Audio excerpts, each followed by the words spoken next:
نبدأ النشرة اليوم بخبر عاجل.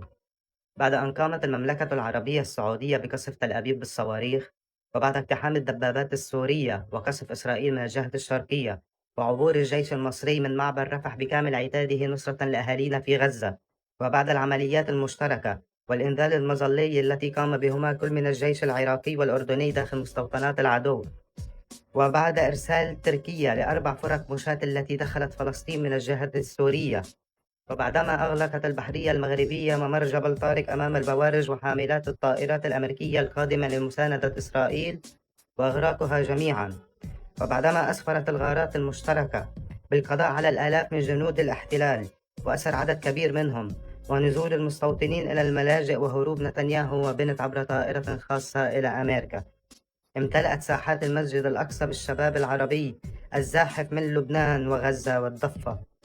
وبعد هجوم محكم مفاجئ وقع منذ قليل واستسلام آخر إسرائيلي، تم تحرير كامل الأراضي الفلسطينية من البحر إلى النهر، وتحرير كامل الأسرى والمعتقلين في سجون الإسرائيلية. فيافا وحيفا وصفد والناصرة وبئر السبع وغيرها من المدن الفلسطينية أصبحت الآن عربية حرة ترفرف فوق مبانيها الأعلام الفلسطينية، عالية حرة براقة.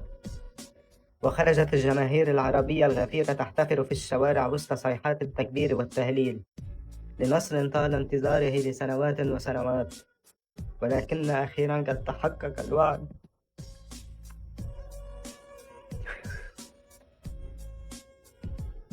تم تحرير فلسطين.